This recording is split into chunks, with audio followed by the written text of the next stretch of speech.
Hello, and this is, I don't know if I have the right setting. I was hoping to go into Instagram, so we'll see how this goes because I haven't done it in a little while. But wherever you are, however you are, welcome. Thank you so very much for being here. And this is kind of a rebirth of everything I do. Definitely at a little bit higher um, vibration, let's put it that way.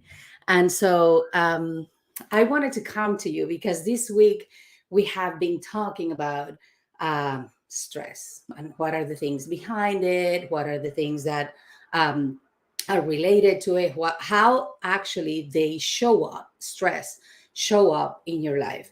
And I wanted to notice that I'm going to be moving my eyes because of the Instagram thing. And so let me know if you can hear me well, if you are, here and everything is okay. Okay. So then we are, for most of you, you are going to be watching this from inside the Clarity Oasis, which is the group that we just formed in Facebook. It's a community that is called for nurturing spiritually awakened professionals. If you are listening to me from LinkedIn or the YouTube, please let me know. And if you want to come into this community, which we are going to be doing a lot more things together, then let me know and I'll put the link. Okay. But for those of you in the group, is that we have been touching around stress and how is it that it is showing for you. Stress is actually a sneaky thing.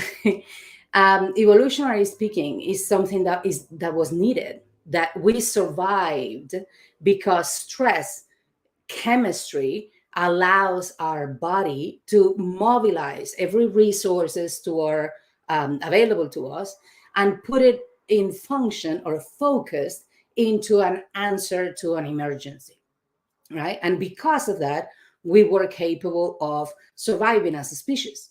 That the capacity of responding to those emergencies.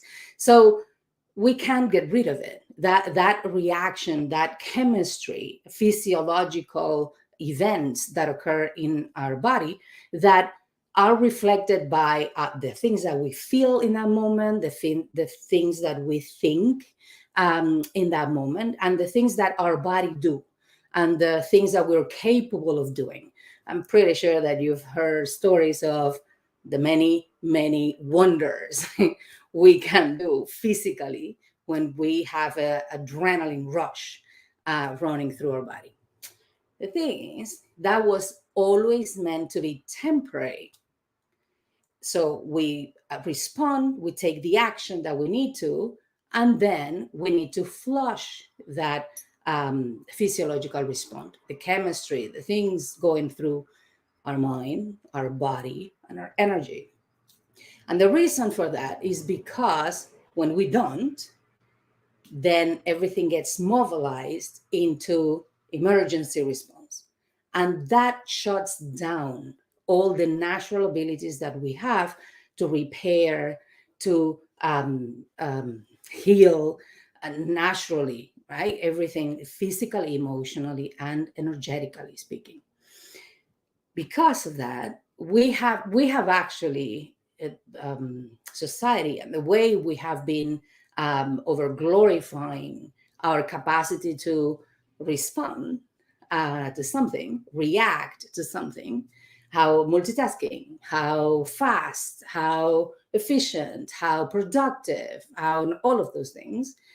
Those are things that are related to a stress response chemistry and are actually the opposite of what we need for immunity, for repair, for healing in a natural way. Because of that, stress is very well known nowadays, very well accepted by conventional medicine as one of the biggest sources of illness in our society. At all point, like the mental illness, physical illness, emotional upheaval, or however you want. And whoever is watching live, yay! Thank you for showing up. So in the group, we discussed a little bit about the sources of stress. And I'm going to show a mention, only a few, probably the ones that are on top on most people's list. So that could be workloads and deadlines. And again, remember that I said we have learned to over glorify these things. We actually, when we don't do this, when we don't follow deadlines, when we don't put goals, when we don't have a focus that is defined and you can show it, say it out of memory, and follow through with the things that you promise. All of those things are adding to the stress response in your body. And so we actually not only exposed to these things, we actually we've learned to think that these are good things, that being capable of managing a high workload and deliver on deadlines is the way to go. A lot of pressure. Another thing that is an unequivocal source of stress in our lives is relationships. And those relationship struggles, and the ones that are going awesome, probably not doing a lot, but the ones that aren't. And those relationships include the ones that you have at home, if you have a partner, if you don't have a partner. And actually, sometimes especially when it comes to a partner, the absence of that relationship can also be a source of stress. And again, that list includes that partner, the family, but also coworkers, friends. So whatever struggles, stresses, dynamics behind relationships are usually something that bring stress, activates the stress chemistry in our body. Another thing that is up right there is financial pressures. There's no such a thing as too little, too much, nothing like that. When it comes to finances, it always depends on how we perceive things. How much is too much? How much is not enough? We tend to actually perpetuate the way we think if by manifesting that.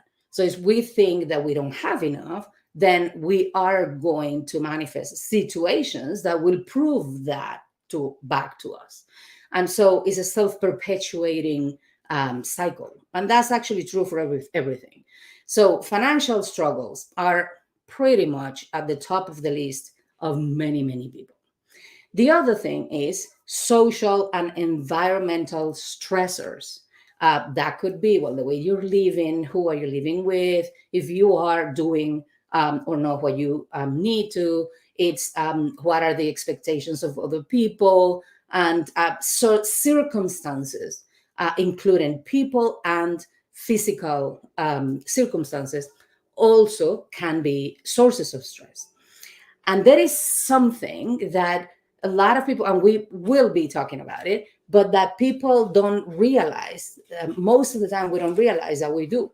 But is that the one I'm talking about, is when we self-impose expectations that a lot of times are based on expectations that we have learned, that we have inherited.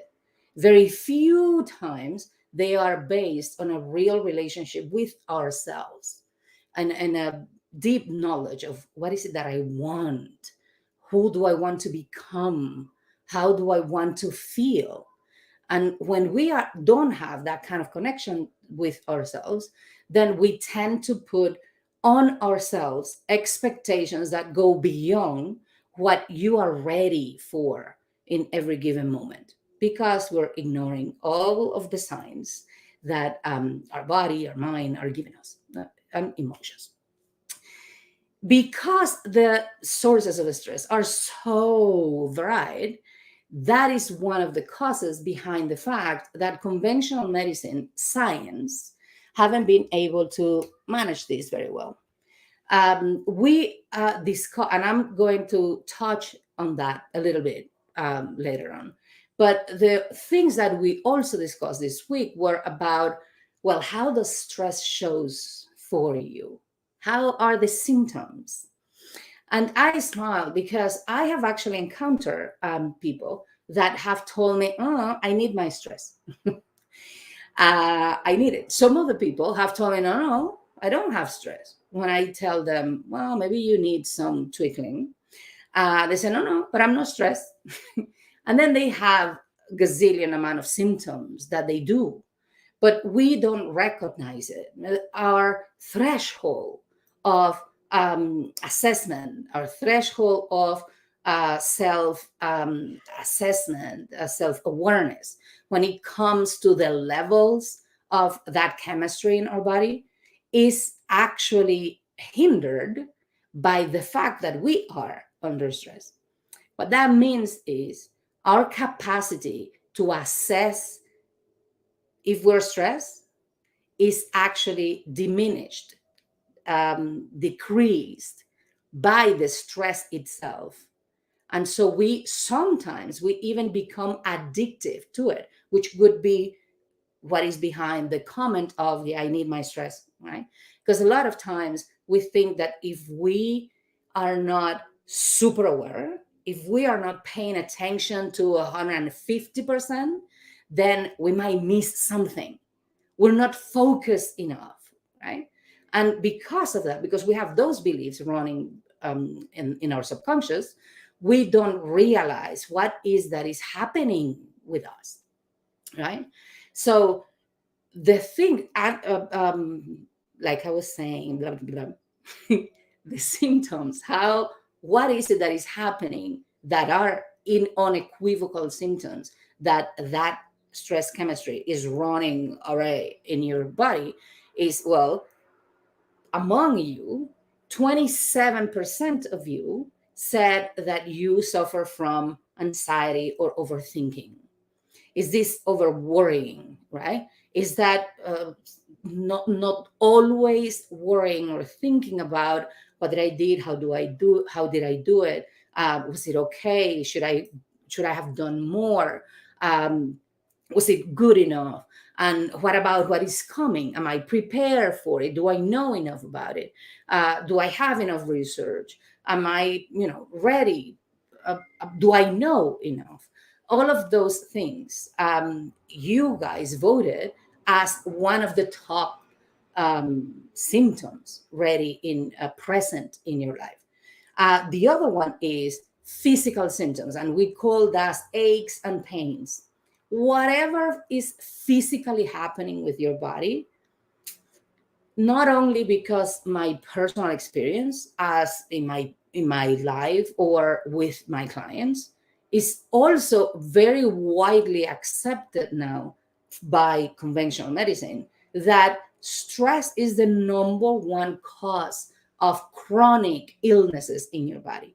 Never mind acute, we're not talking about the ones that definitely require an acute or point intervention that solves the problem. We're talking about the chronic ones, the ones that you've been dealing with for a very long time, that you're probably frustrated around, that you haven't been able to find a solution for, that you might be, handling or managing symptoms, but maybe you haven't even found someone that tells you that it's possible to get rid of it.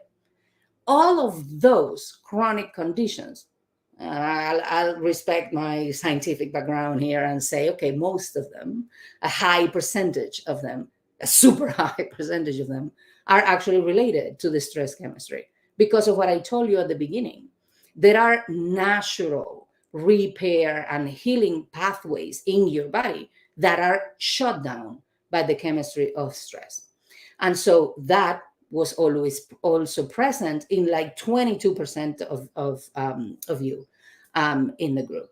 The other one that came after, like right together with that one, was exhaustion. And that exhaustion can be mental, can be emotional, or can be physical. And sometimes it shows up as a combo, maybe two of those, maybe all three all together. But it comes to the point that maybe you feel like, oh my goodness gracious, it doesn't matter how much I want to do. It doesn't matter how much I want to be focused. It doesn't matter how important I think it is that I get going and doing the things I need to do. I can't. I just can't. I can get involved with that. I can call myself, make myself feel a specific way. I can't motivate myself. Like whatever, whichever way that shows for you, that's what I call exhaustion. And 21% of you said that you know what that is. Again, very obvious, you know, symptom that the stress chemistry is going rampant. And the other thing is helplessness, loss of motivations. Those were lower in the scores. Self-doubt, that one came through, and I think some of you might have underestimated that one. But again, all of those. One of the reasons why we a lot of times do not know how to deal with what's happening is because most of us are ill-informed about it. And I said that I was going to mention what is happening with conventional medicine about it. Research, I'm taking from me. I spent 30 years of my life in that field, that world. For us to come up with a solution, with a cure to something, we need to start knowing specifically where is it coming from. Because a lot of times that's what we address. How is it that we can cut the pathway of, you know, upheaval, chemical upheaval, as soon as possible in the chain of events? But the thing is that with stress, the sources are so diverse. The combination of those sources in people is so unique to every person that there is not one good way from the conventional medicine point of view. I'm talking scientific research as we do it in this society, that we cannot single out one pathway that can be intervened with success and then cure you out of over stress. Because that's the other challenge. We cannot cure you of all of this because how I said at the beginning, it is actually something that is naturally required for we to survive. So because of that, we only get palliative attempts, things that help with the symptoms that are also very, very varied. But because they are so, they lack so much, you know, accuracy or focus on one thing linked for sure to the stress pathway, then we end up having a lot of secondary effects around these interventions. And because of that, that's why we are talking about it today. Okay, the examples of how ill-informed we are around this is, you know, lack of education around it. We don't know a lot about it. There is it's like stress is this sack where we put all of it, right? And so we use it to justify a lot of things. Another thing is that we misunderstand of coping, our own coping mechanisms, because we don't see how we hide that truth from ourselves through our patterns of behavior, where we tend to ignore a lot of the things that are happening with us. And because of that, we misassess whatever is happening with us. Another way that we are miseducated or ill-educated about all of this is because we are ignorant of early warning signs. And this is why I think it was important to do some digging in the group, and you doing some self-assessment and come up with things that's the beginning of the change, where you actually become aware of what is happening with you. Another one is cultural and social factors. Like I said, there is a lot of social pressure. We were indoctrinated to think that acting the way that stress allowed us to is the good thing to do. Let me tell you, long term is deadly. The other one is that we overemphasize quick fixes. And I'll give you one example of that. I ask often my own clients, how do you relax? What do you do to reduce the level of stress? A lot of us relate that or associate things that we do that allow us to remove ourselves from our circumstances. You go to a massage and that you can disconnect for an hour and a half. You go to a vacation and you can disconnect for a couple of few days. You go to a spa and then you can change activity and disconnect for however long you are at the spa. So all of those things are not coping, are escaping. And because of that, I challenge you to tell me if you have never done all of those things, and then a day after you're back, you feel exactly the same way you did before you went away to do whatever you were doing. That doesn't work. The other one is limited access to resources. And I could say is the idea that you don't have access to the resources because you think, going back to the other one, that you need those things. I need a way of escaping, and maybe I cannot access that way of escaping right now. Because of that, I'm doomed. It couldn't be farther from the truth. So I promised you today, because of that, there's a lot of failed temporary attempts, because we think actually that, okay, sometimes we actually do the right ones, the ones that could help us long term, but then we stop them prematurely. And because of that, we haven't integrated completely yet the new habit. And so the subconscious pulls us back to where we were. And a year down the line, after 6 months of not doing what we need to be doing, then you're back to square one. The correct long-term approaches, they need to be, every day. It's a little bit like brushing your teeth and taking showers, often enough. Because the thing is, we get exposed to those stressors every day. We don't become immune to them like forever if I do something here. We also change. The sources of stress for each of us change with us. And because of that, we need to develop a practice, something that can grow with you, that you can do every day, that you have a clear slate every morning so that you're ready to process whatever stressors you encounter in your day much, much differently. So the one thing that I'm ready to give you now, you all have access to it free. If it's not already the link in the description of this video, I'm going to put it in the comments. But it is the link to what I call the guide to a quiet mind. It is going to be the beginning of it. And maybe we're going to talk a little bit more about why it helps. But at first, you're going to have to go on trust. Go for it. Give it a try.